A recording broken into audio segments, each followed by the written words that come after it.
प्यारे भाई बहनों, कैसे हो? बढ़िया। मैं आपका नागी, मैं बहुत बढ़िया हूँ। आज आपको क्या पढ़ाने वाला हूँ मैं? डाइस, जो कि रीजनिंग का बहुत इंपॉर्टेंट टॉपिक है। और इसकी मैं ट्रिक्स बताऊंगा, मतलब विद इन 5 सेकंड्स आप क्वेश्चंस कर लोगे इनके। और जैसे मैं आपको बता रहा हूँ कि रीजनिंग ना मतलब इतना अच्छा टॉपिक है कि आप 25 क्वेश्चन जैसे आपके आते हैं, 50 नंबर का एग्जाम है, तो 50 में से अगर मतलब 40 तो कोई भी लेके आ रहा है। अगर आप 48, 49 यहाँ इस रेंज के मार्क्स नहीं ला रहे ना, तो आपको कुछ नहीं होने वाला, लिटरली सच बता रहा हूँ। और अपना जो एक फेवरेट सब्जेक्ट है, स्ट्रॉन्ग सब्जेक्ट है, जैसे मेरा मैथ स्ट्रॉन्ग सब्जेक्ट है, तो मैं उसमें ये मान के चलता हूँ मेरे 50 में से 50 आएंगे हर बार, और आते भी।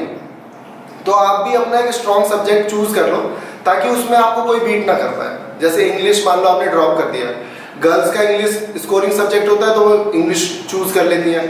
तो ऐसे ही आप भी अपना एक स्कोरिंग सब्जेक्ट चूज कर लो। रीजनिंग चूज मत करना, क्योंकि रीजनिंग सभी करते हैं, रीजनिंग कोई बड़ी चीज नहीं है, ठीक है। रीजनिंग सभी करते हैं, और अच्छे तरीके से आप समझे इस वीडियो को, ठीक है। तो आज हम पढ़ने वाले हैं dice. Dice is what? Dice is a 3D object figure, ठीक है, जिसमें 6 फेसेस होते हैं हमारे, और लेंथ, विड्थ एंड हाइट 3 चीज होती है। कभी भी इसके 2 अपोजिट फेस आपको नहीं दिखेंगे। मतलब अगर ये इस तरीके से दिख रहा है, मतलब मैक्सिमम आप कितने फेस देख सकते हैं एट वन टाइम? आप इसके 3 फेसेस देख सकते हैं। ध्यान से समझो, अगर मैं फ्रंट व्यू बनाऊं तो आप सिर्फ इसका एक फेस देख पाओगे, ये फ्रंट व्यू है। तो मैक्सिमम कितने फेसेस देख सकते हैं हम लोग? 3 फेसेस। मतलब इसके जो पीछे है वो नहीं दिखेगा, इसके जो इधर है वो नहीं दिखेगा, मतलब अपोजिट फेसेस नहीं दिखेंगे, ठीक है। Dice are 2 type. डाइस कितने टाइप्स के हैं? 2 टाइप के हैं। पहला है स्टैंडर्ड डाइस, मतलब मानक पासा। अब मानक पासे का मतलब क्या है कि जो अपोजिट फेसेस का सम है वो कितना होगा हमारा? ऑलवेज 7। सम ऑलवेज 7। समझ में आया? मतलब 4 के पीछे क्या होगा? 3 होगा, 6 के पीछे क्या होगा? 1 होगा, और 5 के पीछे क्या होगा? 2 होगा। मतलब 1 के पीछे 6, 2 के पीछे 5, 3 के पीछे 4। ये अपोजिट फेसेस, ठीक है। और दूसरा टाइप क्या है? ऑर्डिनरी फेस का। ऑर्डिनरी मतलब सामान्य पासा, जो कि एग्जाम में आता है। मतलब स्टैंडर्ड टाइप के क्वेश्चन आएंगे, क्योंकि ये बहुत इजी है, ठीक है। तो आप जितने भी क्वेश्चंस करेंगे सारे आप एज्यूम करेंगे कि वो ऑर्डिनरी डाइस है, ओके। तो यहाँ पे ऑर्डिनरी डाइस में आपको के पीछे कुछ भी हो सकता है, 6 के पीछे कुछ भी हो सकता है, और 5 के पीछे कुछ भी हो सकता है। तो ये ऑर्डिनरी टाइप में क्वेश्चन मोस्टली आता है। अब ये टाइप 1 है। If 2 faces are common in given dice, then the uncommon faces are opposite to each other. इसका मतलब ये है कि अगर 2 फेसेस जो हैं वो कॉमन आपको दिख रहे हैं, तो जो अनकॉमन फेसेस हैं वो एक दूसरे के अपोजिट होंगे। ध्यान से देखो, 2 कॉमन है और 3 कॉमन है। इसका मतलब जो 1 है तो वो 6 के पीछे होगा। अगर आप ध्यान से देखो कि 2 जो है ऊपर आ गया, और इस डाइस को इस तरीके से रोटेट कर दिया गया, तो ये 6 पीछे चला गया होगा, तो 1 के पीछे 6 आ गया, ठीक है। ये बहुत कम आता है क्वेश्चन, लेकिन ये भी कई बार क्या होता है, ट्रिक आते हैं, इस तरीके के क्वेश्चन आ जाते हैं। अगर आपको ट्रिक लग रही है जल्दी से, तो लगा के आंसर दे दो। कभी बार ऐसा आता है कि अनकॉमन के बारे में पूछ लिया जाता है कि 1 के पीछे क्या होगा, तो आप 2 डाइस देख के 1 के पीछे 6 लगा सकते हो, ठीक है। अब दूसरा टाइप क्या है? जहां पे only 1 faces are common, okay. अब टाइप 2 की बात करेंगे। If 1 faces are common in given dice, then use master formula. अभी मास्टर फॉर्मूला क्या है? एक तरीके का यूनिवर्सल ट्रिक है, यूनिवर्सल फॉर्मूला कह सकते हो आप, जिससे आप क्वेश्चंस को बहुत जल्दी अटेम्प्ट कर लोगे। अब यहाँ पे आपको बस ये देखना है कि ऐसे 2 डाई सेलेक्ट करो जिसमें जो 1 फेस है वो कॉमन हो। अब इन दोनों में भी जैसे हम देखें तो 3 और 3 कॉमन है, सिर्फ एक फेस, और इन दोनों में देखें तो 5 और 5 कॉमन है, तो हम इन दोनों को ले लेते हैं। अब आप जो भी एक डाई लोगे उनमें बस ये देखो कि कॉमन क्या है। कॉमन 3 है, तो आप यहाँ पे 3 लिखो, और 3 से आपको डाइस को रोटेट करना है। एंटी क्लॉकवाइज कर लो दोनों को, या फिर क्लॉकवाइज कर लो। जैसे मैं क्लॉकवाइज कर रहा हूं, तो 3 के बाद क्या है? 1 है, और 1 के बाद क्या है? 2 है, ठीक है। अब यहाँ पे ब्लैंक छोड़ देंगे, क्योंकि 3 के नीचे 3 तो हो नहीं सकता, तो यहाँ से भी इसी को वही पैटर्न फॉलो करेंगे। 3 के बाद क्या है? 5 है, ये 5 यहाँ पे आएगा, और 5 के बाद क्या है? 6 है। अब आपको खुद पता है कि यहाँ पे कौन सा नंबर छूट गया? यहाँ पे 4 छूट गया। तो हमसे पूछा क्या है? Opposite side to 3, that means 4 is the correct answer. समझ में आया? मैं दोबारा बताता हूँ कि इसको किस तरीके से टैकल कर रहा है। जो आपका अनकॉमन फेस है, मतलब जो कॉमन फेस है 3, उसको आप लिख दो यहाँ पे। उसके बाद क्लॉकवाइज डायरेक्शन में आपको मूव करना है। 3 के बाद 1, 1 के बाद 2, ठीक है। उसके बाद नीचे, अब 3 के पीछे 3 तो हो नहीं सकता, तो 3 के बाद जो है वो यहाँ पे और उसके बाद वाला यहाँ, ठीक है। और जो बच जाएगा 6 में से आपको 5 पता है और 1 बच गया, तो आप वो तो लिख ही सकते हो, कॉमन सेंस वाली बात है, ठीक है। अभी क्वेश्चन नंबर 2 है, इसको भी करना है। अब यहाँ पे आप देख लो कि 2 आपके अनकॉमन फेसेस होने चाहिए। अब यहाँ पे देखो 2 कॉमन है, इसका मतलब 3 के पीछे 4 है, लेकिन हमें यहाँ से एक ही पता लगा कि 3 के पीछे 4 है, तो हमें ऐसे डाइस सेलेक्ट करने हैं जिससे बस क्या हो, एक कॉमन हो। तो मैंने देखा कि एक ये वाला ले लेता हूं मैं और एक ये वाला ले लेता हूं, मतलब ये दोनों डाइस। इन दोनों में क्या सिर्फ और सिर्फ 2 कॉमन है, तो 2 के पीछे 2 से हम लोग शुरू करेंगे, 2 के बाद 3, 3 के बाद 6, और यहां से भी 2 से स्टार्ट करेंगे, लेकिन 2 के नीचे हम लिखते नहीं है। 2 के बाद 4 और 4 के बाद 1, तो इसका मतलब बच क्या गया 5, ठीक है। तो पूछा क्या है इन्होंने कि opposite side to the 6 is 1 is the correct answer. Okay, इस तरीके से आपको क्वेश्चन को टैकल करना। बहुत ज्यादा, अब रेलवे का एग्जाम आ ही रहा है, रेलवे में बहुत ज्यादा क्वेश्चन इस तरीके से आपको देखने को मिलेंगे।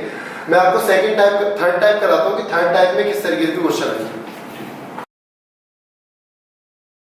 अब ये क्वेश्चन किस टाइप का है, मतलब क्या है, यहाँ पे आपको डिजिट्स नहीं दे रखे, लेकिन डॉटेड से पता लग रहा है कि ये क्वेश्चन किस तरीके से टैकल होगा, मतलब जो रियल डाइस होता है उसी तरीके से क्वेश्चन दिया हुआ है। अब यहाँ पे आपको क्या बताना है कि 3 के पीछे क्या है, तो हमें पता है कि इन दोनों में से कॉमन क्या है, सिर्फ 2 है, तो यहाँ लिखेंगे 2, 2 के बाद 1 और 1 के बाद 5। अब 2 के नीचे तो हम लिखते नहीं है, तो 2 के बाद क्या है 6 एंड 6 के बाद 3, तो इसका मतलब क्या बच गया 4। तो अगर खुद सोचो कि 3 अगर ऊपर है या नीचे कहीं भी है, तो अगर नीचे है तो ऊपर 5 होगा, और अगर 3 ऊपर है तो नीचे 5 होगा, ठीक है।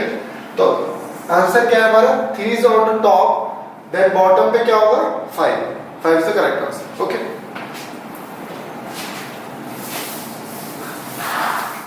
अब हम सीखेंगे अनफोल्डिंग डाइस, मतलब डाइस है उसे खोल दिया गया, तो कहाँ पे कौन सा फेस आएगा, किसके अपोजिट क्या फेस आएगा, तो ये आपको समझने, देखो बहुत मेहनत से बनाया है, तो अपना अच्छे से समझ लेना, ठीक है। अब जैसे मैं इस डाई को फोल्ड करके एक बॉक्स में कन्वर्ट करता हूँ, ठीक है, एक बॉक्स में कन्वर्ट हो गया, तो कुछ भी पूछ सकता है कि कौन से फेस के अपोजिट क्या है।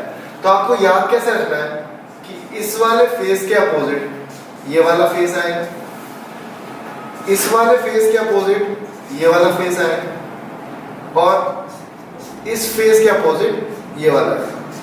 देखो यहाँ पे ये आ रहा है, मतलब इसके अपोजिट ये आ रहा है, और यहाँ मैंने स्टार बनाया, स्टार के अपोजिट ये आ रहा है, और जो यहाँ पे है बैक पे, मतलब उसके सामने क्या आ रहा है, ये आ रहा है, ठीक है।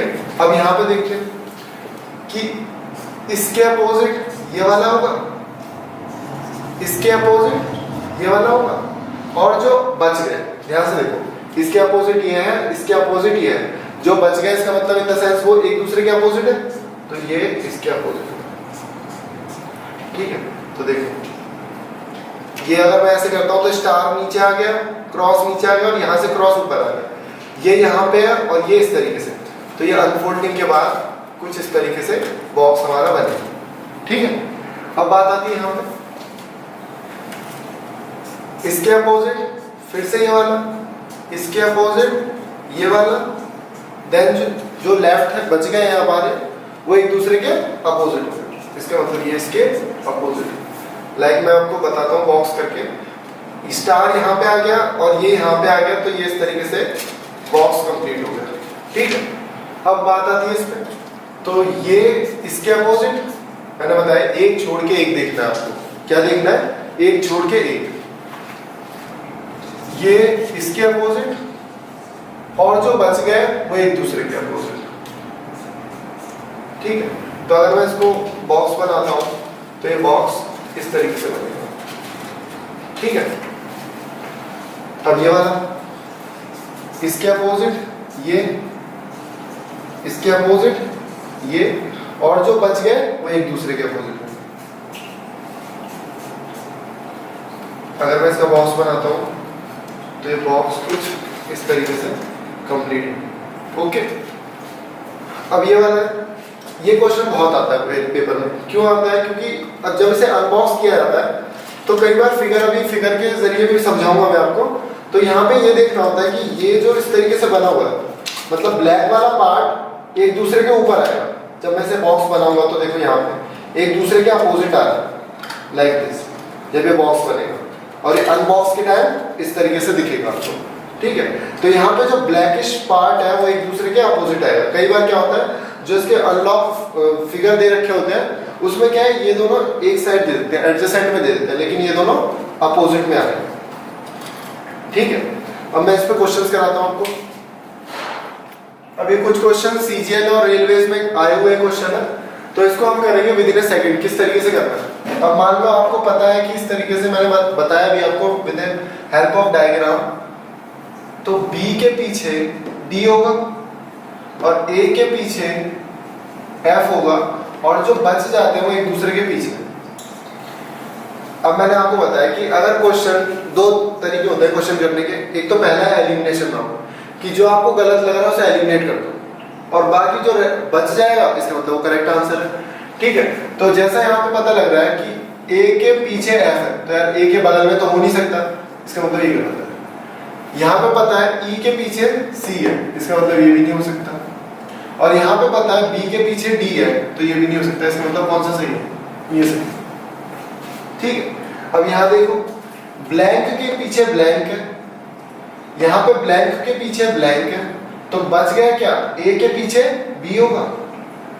ध्यान से समझो, इसके पीछे ये है और इस वाले ब्लैंक के पीछे ए, तो बच गए वो एक दूसरे के पीछे होंगे, मतलब ए के पीछे बी है, तो ये गलत है। इसका मतलब ए के बगल में ही दे रखा है बी, और यहाँ भी ए के बगल में ही बी दे रखा है, ये भी गलत है और ये भी गलत है। तो कौन सा सही है, ये वाला हमारा सही आंसर है। उसके बाद यहाँ पे देखिए स्पेस के पीछे स्पेस है, और यहाँ स्पेस के पीछे स्टार है, और डॉट के पीछे ये स्क्वायर है, ठीक है।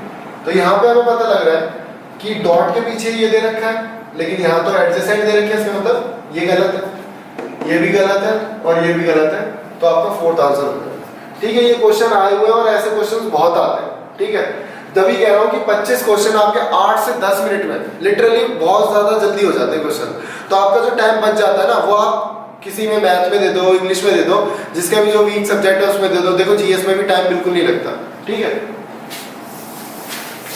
अब ये लास्ट के 3 क्वेश्चन है जो कि बहुत ज्यादा इंपॉर्टेंट है। तो यहाँ पे हमें देखना है कि यहाँ पे नीचे बेस पे क्या है, ई है, और जो ये कट वाला पार्ट है जब ये अनफोल्ड होगा तो ये इस तरीके से दिखेगा, और जब ये फोल्ड होके आएगा तो देखो यहाँ पे ई यहाँ पे लिखा हुआ है, तो मतलब ई के पीछे आगे जो आएगा वो मतलब कट आएंगे। जो कट वाले पोर्शन है वो ई के अपोजिट होंगे एकदम, लेकिन यहाँ पे तो बगल में दे रखे हैं, तो ये इसका मतलब ये गलत है, ठीक है। और ये वाला कैसे गलत है कि 1 और 3, मतलब 1 और 3 सामने होंगे, तो यहाँ पे 1 और 3 बगल में दे दिए, ये भी गलत है, ठीक है। बी और डी अपोजिट है, लेकिन यहाँ साथ में दे दिए, ये भी गलत है, तो जो बच गया वो सही है, ठीक है। अब ये वाला, तो ये वाला कैसे करेंगे, ए के पीछे सी है, इसका मतलब ये गलत है। ई के पीछे डी है, इसका मतलब ये भी गलत हो गया। यहाँ पे क्या देखेंगे हम लोग कि क्रॉस और डॉट, जब ये अनफोल्ड होगा, मतलब फोल्ड करेंगे इसे, तो क्रॉस और डॉट डायगोनली आएंगे, लेकिन यहाँ पे देख रहे हैं हम लोग कि साथ में ही है, इसका मतलब ये भी गलत है, तो ये सही है। तो आपको देखना है कि कौन किसके पीछे आएगा, ठीक है। तो यहाँ पे तो ए के पीछे ही दे रखा, लेकिन यहाँ पे तो बगल में, ये हमारे क्वेश्चंस है और ये ऑप्शन है, ठीक है। तो ए के पीछे ई यहाँ पे, इसका मतलब ये यहाँ पे ही गलत हो गया। ए के पीछे अगेन ई दे रखा है, ये भी गलत हो गया। यहाँ पे बन रहा है पेयर बी के पीछे डी, इसका मतलब ये भी गलत है, तो जो बच गया वो हमारा सही, ठीक है।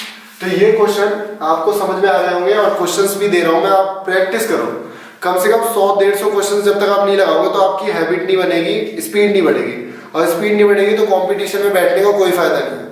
देखो सारी बात जो होती है स्पीड की होती है। अगर आपकी स्पीड अच्छी नहीं है तो देखो, क्योंकि पेपर जो है 1 घंटे का 100 क्वेश्चन आपको लगाना है, तो बात सारी स्पीड की है। बहुत अच्छी स्पीड कर लो, और मुझे ऐसा लगता है कि आई होप यू कि आपको अच्छे से समझ में आ गया होगा सब कुछ। प्रैक्टिस की बात है, प्रैक्टिस करो, ठीक है।